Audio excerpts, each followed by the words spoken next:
Every Monday to Friday, this is Peter Lewis's Money Talk. Money Talk. Good morning, welcome back. If you're listening in Hong Kong, I hope you had a great long weekend for the Chung Yung Festival. This is Peter Lewis, welcoming you to my podcast Money Talk for Tuesday the 24th of October. This podcast is sponsored by Surfing Group, which is headquartered in Singapore and offers online financial services to 30 million customers across 10 countries. And in today's business and finance headlines, China's stock market has dropped to pre-pandemic lows. The CSI 300 index closed down 1% Monday to slump to its closing level since February 2019. The gauge has fallen about 15% so far this year in dollar terms. The Shenzhen Components Index fell 1.5% to hit a 4-year low, and the tech-heavy Chinex Index fell 1.7% to hit the lowest since January 2020. Escalating geopolitical tensions pose a threat to the global financial system amid heightened risks of higher inflation and slower growth, the Federal Reserve warned on Friday. In its latest twice-yearly financial stability report, the Fed flagged the potential for broad, adverse spillovers to global markets in the event that the Middle East conflict and the war in Ukraine intensify. China has imposed export controls on graphite, a material used in electric vehicle batteries, as Beijing hits back at US-led restrictions on technology sales to Chinese companies. China, which dominates global supply chains for the mineral, will require special export permits for 3 grades of graphite. And China's launched an investigation into Apple iPhone maker Foxconn over tax and land use. Chinese state media reported on Sunday. The Global Times said tax authorities inspected Foxconn's sites in the province of Guangdong and Jiangsu, and natural resources officials had inspected sites in Henan and Hubei provinces. On today's Money Talk, we're joined by Asian fund management industry consultant Stewart Aldcroft, Michelle Lam, Greater China economist at Societe Generale Corporate and Investment Banking, and our US economics correspondent, writer and broadcaster Barry Wood. And if you want to get in touch, please go to my website, peterlewismoneytalk.substack.com. You can also reach me on Facebook, where my page is also Peter Lewis Money Talk, or on X, formerly known as Twitter, at Money Talk R3. Peter Lewis's Money Talk. Major US stock indices closed a volatile session mixed on Monday ahead of a busy week for companies' earnings and economic data. The S&P 500 and the Dow finished at the lowest levels since early June, while the Nasdaq touched a 4.5-month low in early trading before rebounding as 10-year Treasury yields retreated from 5%. The S&P 500 fell 0.2% to 4,217. The Dow slipped 191 points, or 0.6% to close at 32,936. The Nasdaq Composite broke a 4-day losing streak, adding 0.33% to finish the session at 13,018.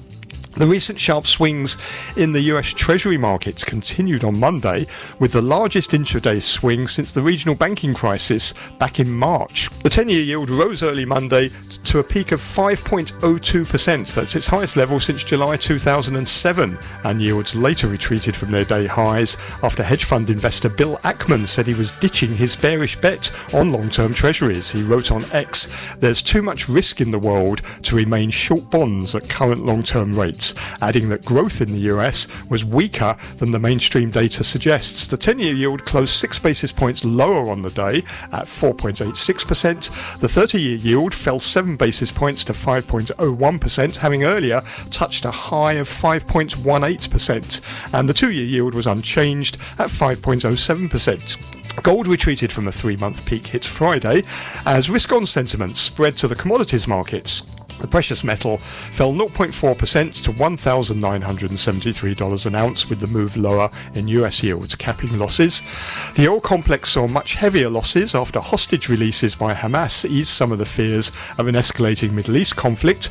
Brent crude oil settled 2.5% lower at $89.83 per barrel, and last week it saw gains of 1.4%. The US dollar index slipped below 106 to a 4-week low of 105.61. The US dollar slipped back 0.1% from that key 150 level against the Japanese yen. It was all 0.1% lower at 149.65 yen. Bank of Japan officials are reportedly mulling tweaking the yield curve control settings, and the topic will be discussed at the next 2-day meeting that ends on October the 31st. The offshore yuan was at 7.31 renminbi per dollar, hitting its lowest level in 5 weeks on Friday and facing pressure from a widening yield differential between China and the US. Hong Kong markets were closed Monday for the Chungyung Festival, but that they did sink the Hang Seng sank 3.6% last week to the lowest level of the year. Looks like it's going to fall further this morning, down another 130 points or so. That's down 0.8% at 17,044. And you can get more details on the latest market movements in my daily newsletter at peterlewismoneytalk.substack.com. Every Monday to Friday, this is Peter Lewis's Money Talk. Peter Lewis's Money Talk. On this fine Tuesday morning, after a long weekend, let's welcome our fully refreshed guests. We have with us Stewart Aldcroft, Asian Fund Management Industry Consultant. Morning, Stewart. Good morning, Peter. I'm just wondering why Barry's laughing in the background as if he's fully refreshed. It's a Monday night for him. Barry's always fully refreshed, as is Michelle Lamb, Greater China Economist at Societe Generale Corporate and Investment Banking. Morning to you, Michelle. Good morning. And as you heard there, chuckling away in the background is our US economics correspondent, writer and broadcaster, Barry Ward over in Washington, D.C. Great to hear you in fine form this morning, Barry. Oh, thank you very much, Peter, and good morning to you, Michelle and Stewart. I guess you must be laughing at the thought of us being fully refreshed, Barry. Yeah, you're right. Look, it is late in the afternoon. It's pitch dark here in Washington. 2 more weeks and we'll slide back, and it'll be somewhat lighter, I think, as we go back to standard time. Oh, okay. That's a couple of weeks' time, isn't it? So not far away for winter time. Let's start over here in China, because there's been some big moves in the Chinese markets, despite Hong Kong markets being closed Monday for the Chungyung Festival. Now, last week, Hong Kong stocks suffered the biggest weekly loss in 2 months. The Hang Seng ended at 17,172 on Friday. That's down 3.6% for the week to the lowest level of the year, although limiting the falls Friday were moves from the PBOC to hold steady its benchmark lending rates, and it also injected a record 733 billion yuan of liquidity via reverse repo contracts to help the economy meet its official growth target of around 5%. On the mainland, the Shanghai Composite, which lost the 3,000 mark on Friday, extended its declines yesterday. It fell another 1.5% to 2,939 and hitting a new low for this year. The index dived 3.4% last week. The CSI 300 index closed down 1% to slump to its lowest closing level since February 2019. And that gauge has fallen about 15% so far this year in dollar terms. The Shenzhen Component fell 1.5% to hit a 4-year low, and the tech-heavy Chinex index fell 1.7% to hit the lowest since January 2020. Stuart, if you'd started investing in Chinese stocks a decade ago, you would have got absolutely nowhere 10 years later. I'm interested, though, in some explanations as to what's behind this latest malaise on the mainland markets. Well, I don't think it needs an awful lot of explanation, to be fair, Peter. We know that the property companies in China are bankrupt in all but name. They are bringing down the market. We've got a massive amount of debt, maybe nearly $600 billion of debt in 2 or 3 of the companies. And the expectation of the market is that it won't be bailed out and that the government will have to allow these companies to eventually fail. Now, to be fair, there's a really good article in the Financial Times this morning, or their online edition, which has got an excellent explanation of the current state of affairs of the property business in China. But it is the case that I think we're seeing property as an overhang on the market because it was such a high proportion of the market, dragging the market down. At one time, property companies were between 30 and 40% of market share, and as a result of that, it just is dragging the market down. I think as well, there's a lack of willingness on the part of many Chinese investors to put money into the market in the short term, and that isn't helping either. And we know that when Chinese investors pour money in, they pour it in big volume. So when they're not putting it in, clearly the market can be very sensitive to that too. Michelle, it seems that even good economic news is not helping the market. I think it's fair to say that the economic data that we had last week was probably better than expected. People were hoping that that would give a boost to the market, but it doesn't appear to have made any difference. Why not? Yes. So I think it's just reflect that the sentiment in the onshore market was very weak. And also, there is some recovery in the third quarter GDP data, but that's after a very dramatic decline in activity in the second quarter. So overall, I think that maybe China's growth is still consistent, maybe growing at 4%. If you look at the average of second quarter and third quarter, which is still a pretty low number compared to the pre-pandemic levels. And also the external environment has not been supportive as well. So I think if you look at the markets in Asia, China has definitely been quite bad. But I think if you look at Taiwan, Korea, I think they are all suffering from the external conditions, which is to do with the increase in the global in the U.S. Treasury yields that like prompt investors to start questioning how to invest under this current environment. We've had all sorts of announcements, piecemeal announcements, I must say, about various economic stimulus packages, but they don't seem to have made any difference either. Is that because maybe investors just don't believe that all this economic stimulus is going to work, or is there some other reason? So what I pay attention to is the two major news over the weekend, which is the government seems to be preparing to buy more stocks, maybe including the ETFs in the stock market. Versus just buying the stocks of the major banks previously a couple of weeks ago. And the second is that maybe the government is preparing to issue extra government bonds to increase more investment on the infrastructure projects. But I think on the later, it's just adding more debt to the problem. We know China is already battling with the rising amount of local government bad debt. So I'm not sure if adding more debt would actually help. It could help revive short-term economic growth, but it just leaves the debt sustainability concerns even more difficult to be addressed. So I don't think that will be helpful to lift up investment sentiment. And on the former, and on the former, I mean, if you look at historical buying of stocks by the government, it could manage to help sentiment to improve a little bit temporarily, but ultimately it really remains to be seen whether the government could roll out a package that could address the structural concerns fundamentally. And I think for now, for China, it is still lacking. Okay. I think it's worth making the point that China's stocks still represent a majority of those under the Hang Seng Index, and therefore the Hang Seng Index is likely to continue to move in line with whatever happens in China. And secondly, Michelle mentions the thought that China may centrally buy a lot of ETFs in the market. Which is quite a possibility. There are reports this morning of that. And this is exactly what Japan did a couple of years ago.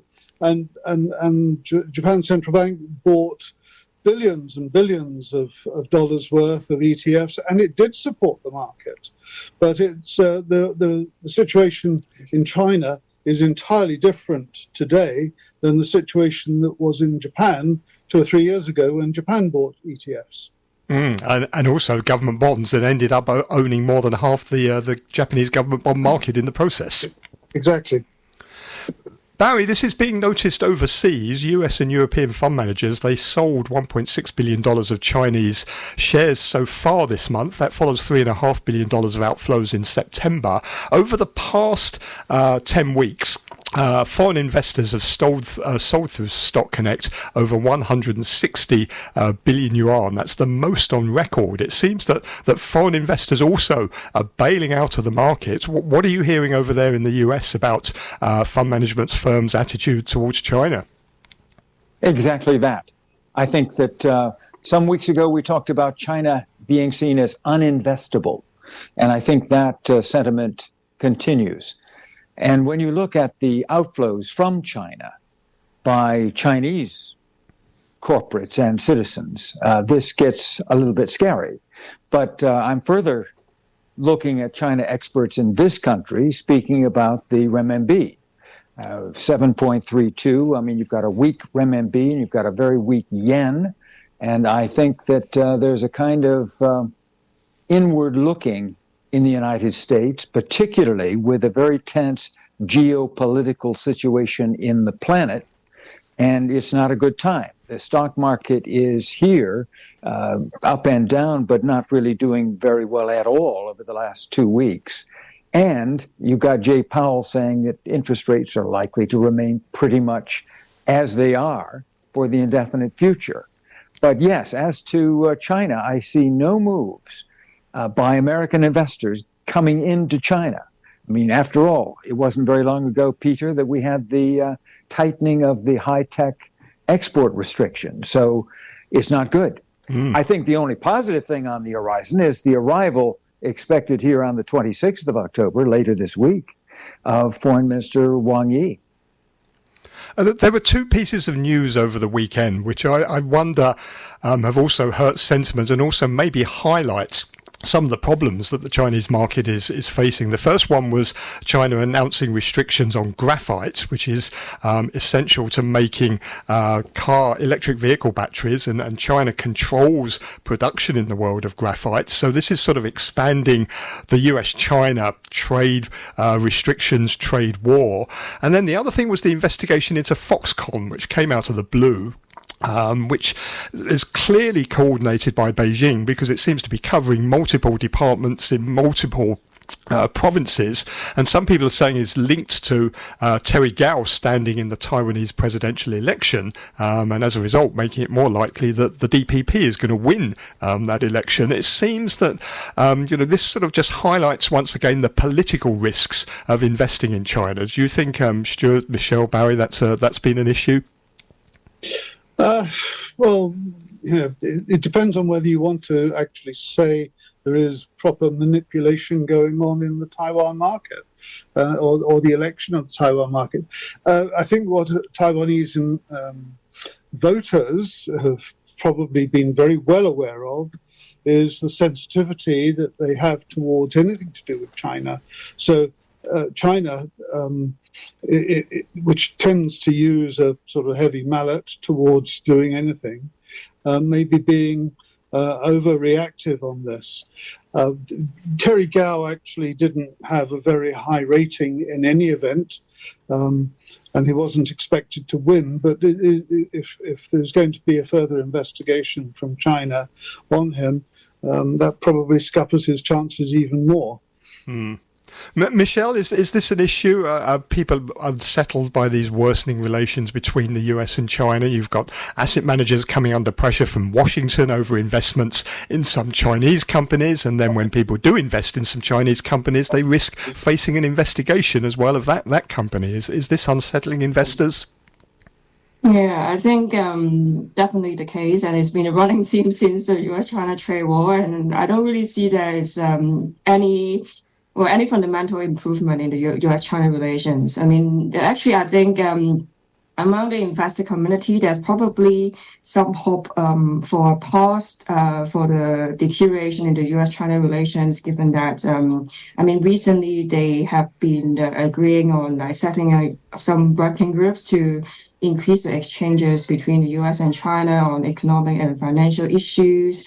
And there have also been speculations that maybe there's going to be a C-Biden meeting sometime in November. But I think that's sort of brought some hope that maybe we can see some a pause in the deterioration. But I think these issues just told us that the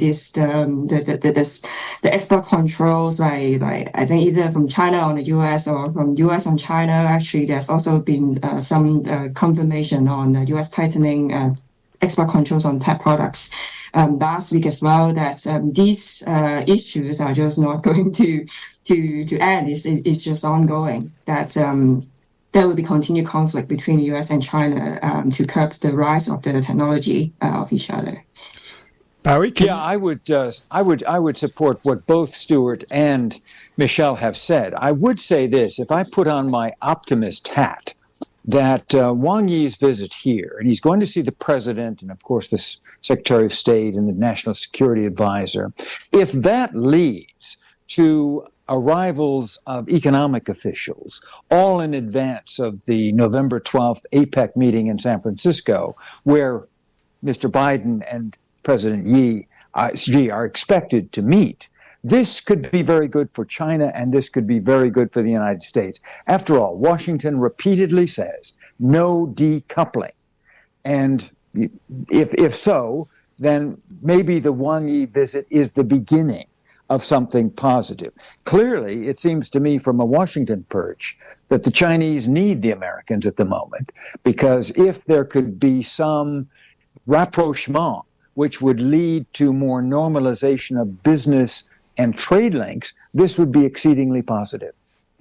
But the problem is, Barry, despite all these officials traveling, on long flights to meet each other, we've had a whole stream of American government officials go to Beijing. As you say, we've got Wang Yi going to Washington. They meet. We hope that things are going to get better. And then a few days later, more restrictions are slapped on something. What a mess. What a mess the world is.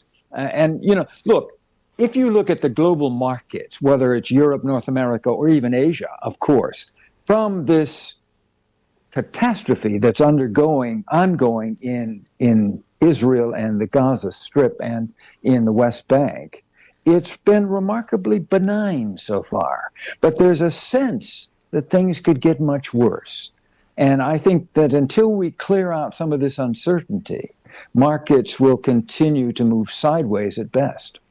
Well, we've seen some big moves in the Treasury bond market once again. In fact, the biggest intraday swings since March, when we had the regional banking crisis, when Silicon Valley Bank and others went under. The 10-year yield did rise above 5% at one stage today, which is its highest level in 16 years. But it then fell back after Bill Ackman, who is a billionaire hedge fund manager, quite widely followed in the US and elsewhere, and has been very bearish on long-term treasuries for quite a few months now. He's now ditched his bearish bet. He said there's too much risk in the world to remain short bonds at current long-term rates. And he says that growth in the US is weaker than the mainstream data suggests.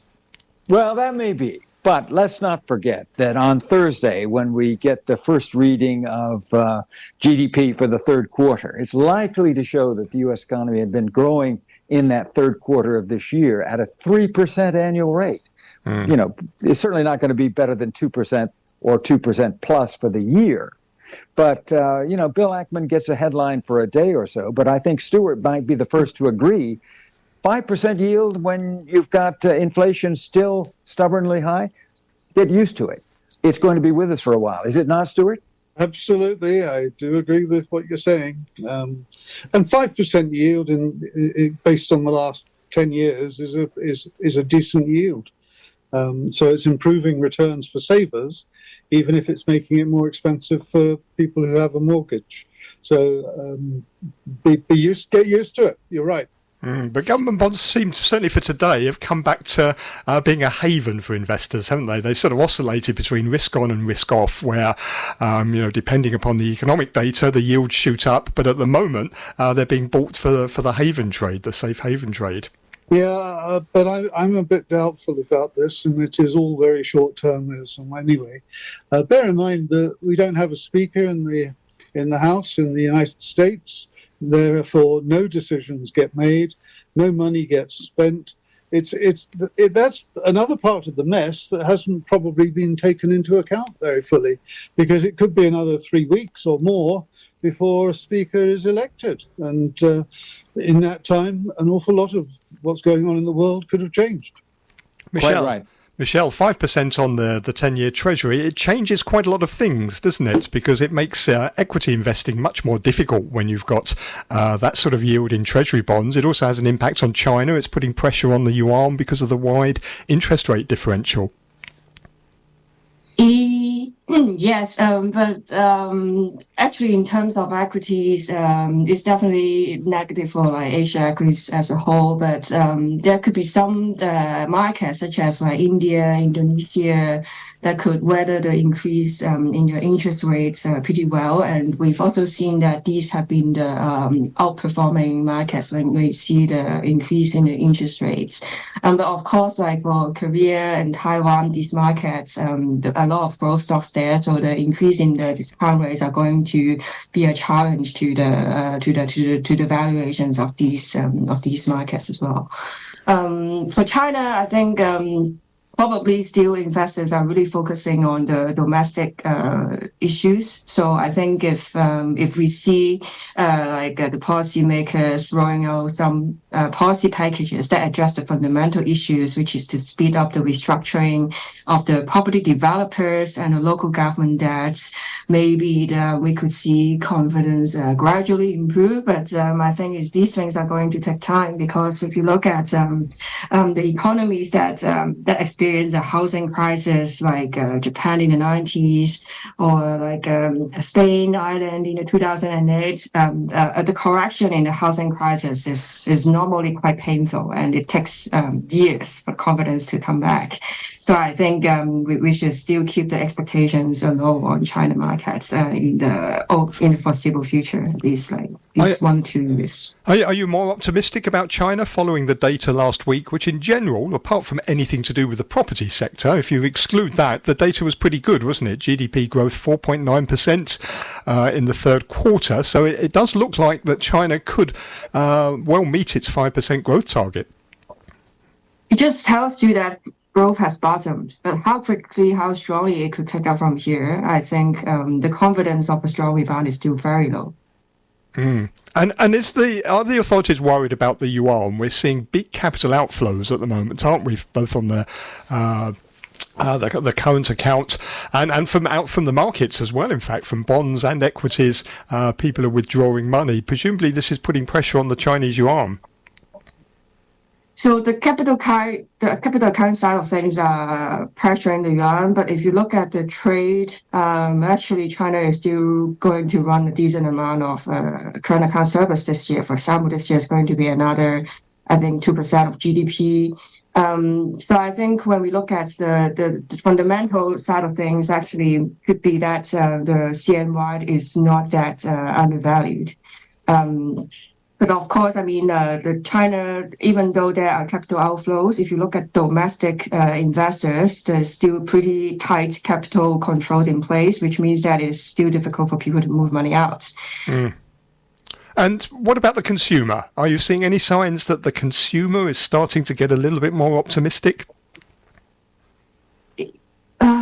In the data, yes, but I think when you speak to people on the ground, it doesn't give you that feeling. So if you look at the data, the unemployment rate will miraculously drop to 5%. But they stopped publishing the youth unemployment data, which like makes us difficult to assess what the situation really is for the younger generation. On the household savings, it seems that people start to reduce the savings a little bit compared to before. So the savings rate actually dropped to 30%, which is, if you look at it, which is slightly lower than the pre-COVID levels for the third quarter. And then you've also heard news about like people traveling during the Golden Week holiday. So it seems that the sentiment has improved a little bit, but I think still the housing market is still stabilizing, maybe not dropping further, but it's still a pretty weak picture, which I think it's going to be a difficult obstacle for household sentiment to recover. Stewart, what are your thoughts? It looks like, from what Michelle's saying, maybe the second half might be better than the first half, but all it's doing is stabilising, really. We're not seeing huge improvements in the Chinese economy. I don't think the second half will be better than the first. I think the second half will be worse. The move is all more negative than it is positive. People have withdrawn from the markets, and therefore I can't see... At the moment, I'm not seeing anything that is likely to be a stimulus for people to go back into the market. They understand property and they understand how big a risk it is, and they don't really understand how equities work. there hasn't been enough experience, and the equity markets have been pretty poor recently.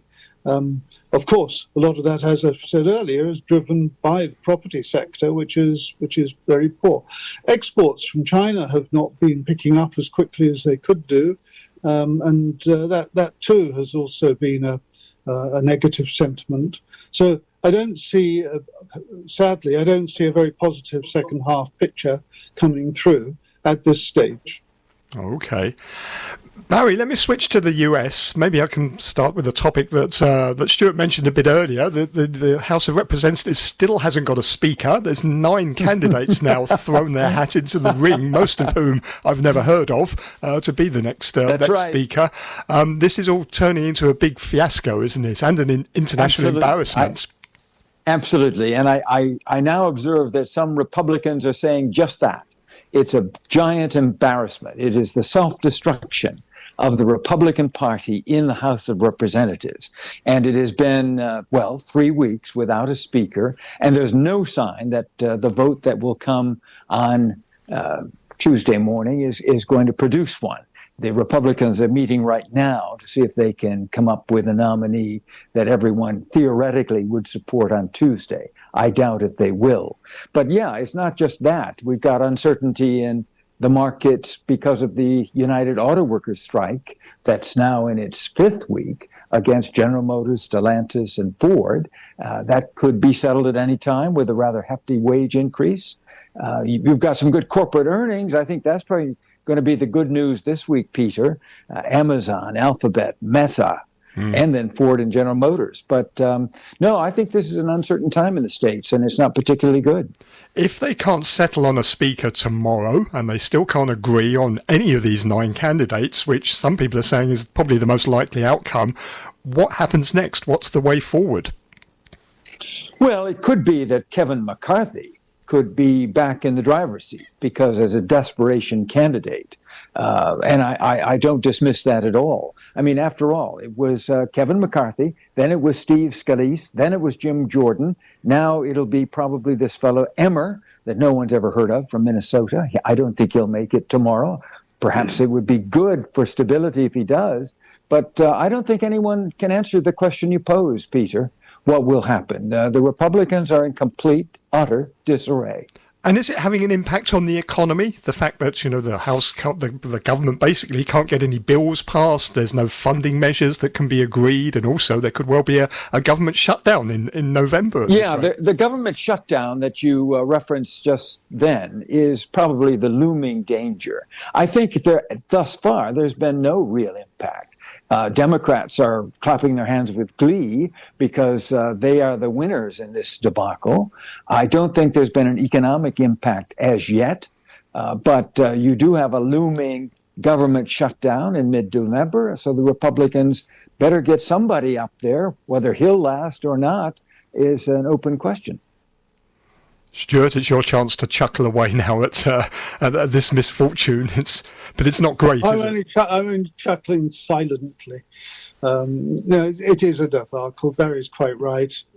It doesn't show the US to be in a very good position. Unfortunately, and this is the bigger problem, it shows democracy not working as well as it could do. And probably places like China and Russia, where there isn't much of a democracy, we'll look at and say, well, we're in a better position than you are. And that's what the US needs to really think about a little bit. Oh, You're right. Well, finally, let's switch to Hong Kong. Chief Executive John Lee is going to deliver his second policy address tomorrow. He said on Sunday that his policy address would belong to every citizen. He posted a video on social media, displayed a copy of his policy address, which has a green cover this year and a subtitle that translates as "Strive to improve the economy, plan development, benefit livelihoods, and add happiness."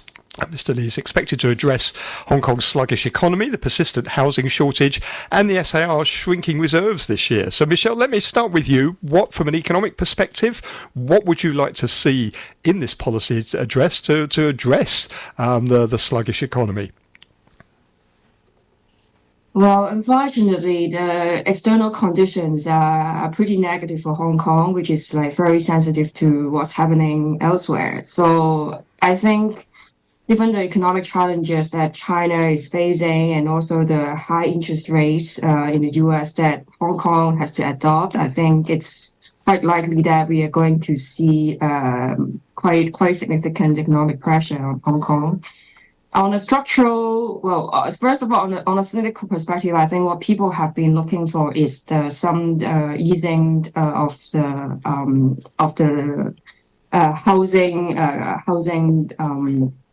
measures that the Hong Kong MA has imposed a couple of years ago in order to revive the housing market again. But so I think I would like to see probably that maybe there's some cutting of the stamp duties on the people who migrate to Hong Kong recently under the talent scheme. I think this could be quite supportive. I think, and there are also a group of people that probably have the fundamental demand. But I think I would not like to see a broad-based removal of the restrictions, because I still think that the Hong Kong house prices are still at an unaffordable level. So I don't wish to see the more easing measures from the government just to please the business community on that. And I think more issues that I think the CE should address is how we could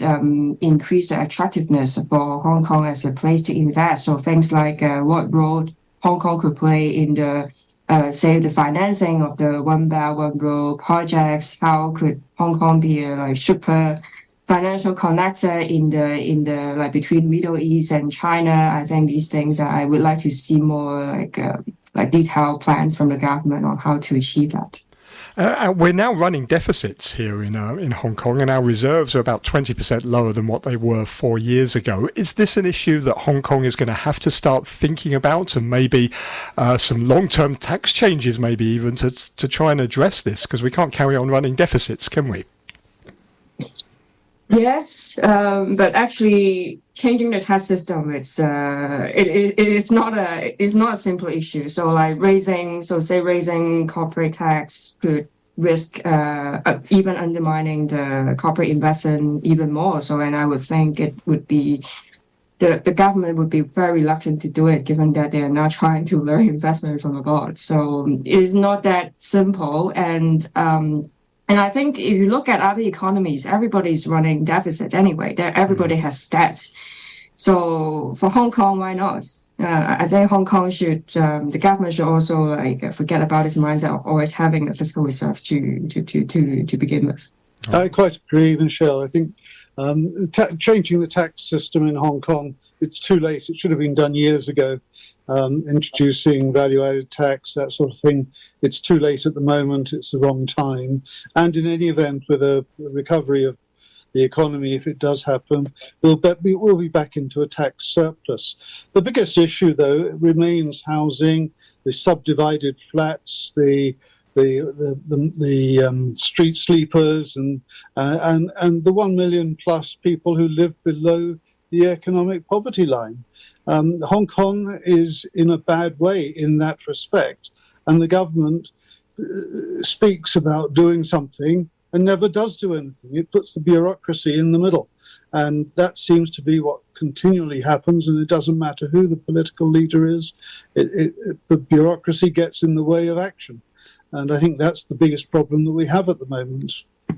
It does seem, doesn't it, that Hong Kong in the last couple of years has moved, or is moving, far more towards a planned economy rather than a free market economy, which never used to be Hong Kong's way, did it? We always used to let market forces decide, what type of sectors need investment, where, businesses ought to go, whereas now we seem to be moving towards directing investment into certain sectors, saying we want to be an IT&T hub and so on. Is that the right way? Well, it's the way that we're getting, and I think it's partly because most of what happens in Hong Kong is being directed out of China, and this is the way China operates. Hong Kong no longer has the ability to think for itself and make its own decisions. It needs to get permission for whatever it does from China, and China operates on the basis of directing its economy and its money and its actions from one sector to another wherever it sees the need. Hong Kong needs to think about being able to be stronger in doing its own thing, but it hasn't proven to be the case so far. No, the problem is Hong Kong's economy, it's been in a recession 3 years out of the last 4, hasn't it? So all these things that the government has announced previously hasn't really helped the Hong Kong economy. No, and that's possibly where if we put money into certain sectors, growth sectors, for example, we might eventually come out of that recession. It's a tough call, but we do need to come out of that recession, and coming out of the recession will actually bring back the reserves. But we still have a very large pot of reserves. Don't get me wrong. We aren't in any desperate need for money at all at this stage. Okay, well, thank you all very much for your thoughts there on a wide range of subjects. Good to hear what you're thinking. That was Stewart Aldcroft, Asia Fund Management Industry Consultant, also Michelle Lam, who is Greater China Economist at Societe Generale Corporate and Investment Banking, and Barry Wood, our US Economics Correspondent over in Washington, D.C.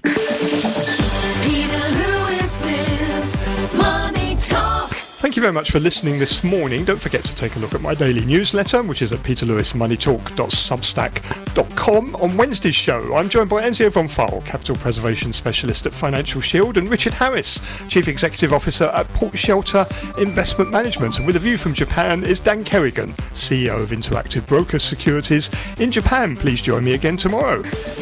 Money Talk